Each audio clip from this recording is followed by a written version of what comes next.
All right, thanks. Welcome for the first time ever, Move Texas. Did they tell you that? Did you know that? You're the first group ever for Move Texas. Are you excited about that? That's good. Yeah, okay, good. Good, you are excited about it. Good. I was afraid you weren't for a minute. Welcome. We are absolutely thrilled that you are here this week. This week is going to be unbelievable. We have Kyle Sherman in the band. Logan is our MC. Fireman Tim is with us. So it is going to be an unbelievable week. We are certainly glad that you have made it. We know that you have driven from all over the place, coming from all kinds of states, and we're glad that you made it. We're glad that you're here. I am certainly glad to be with you. My name is Lane. Like Fireman Tim said, I am your director for the week, and so my job is just to help you have a great week. My job is to make sure that everything runs smoothly this week and that everything is going as planned and everything else. But it's not just me. I have an unbelievable team with me here this week, and some of you have already got a chance to meet some of them. Anybody that you see that's wearing a Move shirt, and they will have name tags on, they are part of my team. We are here this week to serve you. We want to make sure your week is awesome and everything goes great and you have an incredible time. That's why we're here. And so if you see somebody that's wearing a Move shirt, got a name tag on, stop them, talk with them, ask them about their jobs. I know that they want to talk to you about it. That's why we're here. And it's going to be an incredible week. There's a few things that you need to know about before you get started, though. First of all, I have two rules, really. I mean, there's a series of rules that you'll find in your student magazine. I'm not going to go over all of those tonight, but you do need to know a couple of things, okay? I need us to be really clear on this. And the first one is this. If you brought anything with you that you know that you shouldn't have, right? Some kind of drugs or something like that. You brought that with you because whatever's going on at home or anything like that, you're involved in that kind of stuff. You didn't think that you could leave that. You think that you need that kind of thing, whatever it is. If you brought that with you, then here's what we're going to do. Here's the way that I'm going to do this. And if you're a youth minister or adult leader, if they have a different way of doing this, and that's them. But here's the way that we do it. Okay? I'm going to give you a night of grace. So if you brought something with you that you know that you should not have, we're going to give you tonight to bring that to us. If you bring it to me or to your adult leaders or something like that, we're going to give you a night of grace tonight, and we're going to rejoice that you gave that to us and that you decided that you didn't need that, and it's going to be a good night for us. But if we get past tonight and we find that you have brought some of that with you and you're still holding on to it and you're still using it, if it's in your bag or wherever it is, if we get past tonight and we find that, then at that point, I get to make two phone calls, and one is to the police and one is to your parents, and we have to send you home. And I don't want to do that, and I don't want to be that guy, but I promise you that I will.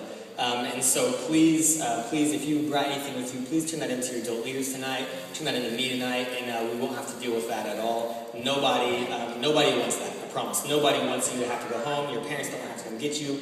We don't want to have to put you on a Greyhound bus and send you home.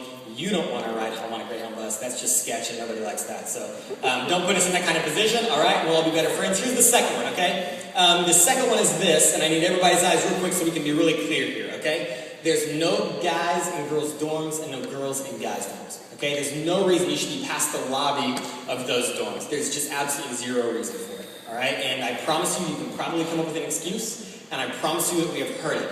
And so I'm just going to tell you this right now. The first time that happens, the very first time, you get to go home. All right, same kind of situation. We have to call your parents. They have to decide if they're going to come get you, if we put you on a bus, whatever it is. Okay, so let's just avoid that altogether. We'll all be much better friends. Besides, I mean, you don't want to go in there anyway. It's weird, this stuff. You don't want to know. Okay, so you don't want to go in those rooms. All right, anyway, so let's just not worry about that. We can all be much better friends, and we don't have to worry about that kind of things altogether. So if you brought anything, give it to your adult leaders. Give it to me tonight. No guys and girls dorms. No girls and guys dorms.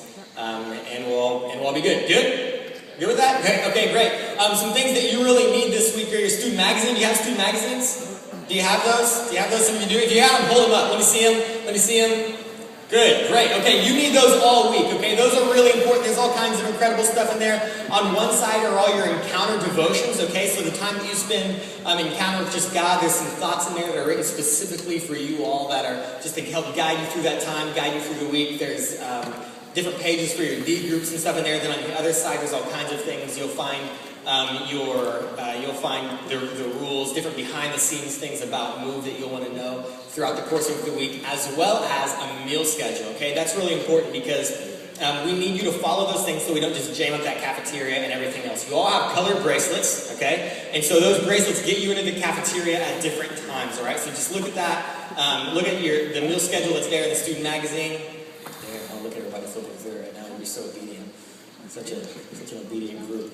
And then so then just follow that. Make sure you stick to that. If you go and it's not time for you to have, it's not time for you to be in the cafeteria, they'll just make you wait outside, and it's just going to be hot, so you don't want to do that. So the other thing that you need, speaking of schedules, is your green schedule. Do you have a green piece of paper?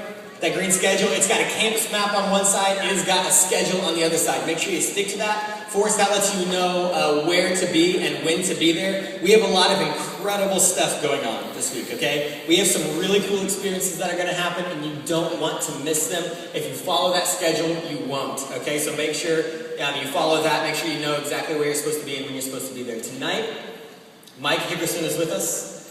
He's all the way from Southern California, and he's here with us to begin to share with us and really set the stage as we walk through the story of Joseph this week. We're going to be doing that all week. The story of Joseph is unbelievable, and a lot of times I think we find ourselves maybe thinking that it doesn't apply to us. You know, you're thinking, what does a story about some kid that lived in the desert thousands of years ago have to do with me now? Well, the truth is, the story of Joseph has a lot to do with us now. And as we walk through, I think you'll find that his story is not unlike many of yours. Joseph was a boy of promise and favor who then finds himself betrayed and in all kinds of positions of both leadership and absolute despair. And every time he does, he chooses to rise up. And as Joseph's story unfolds, we find that God constantly calls him to rise up, no matter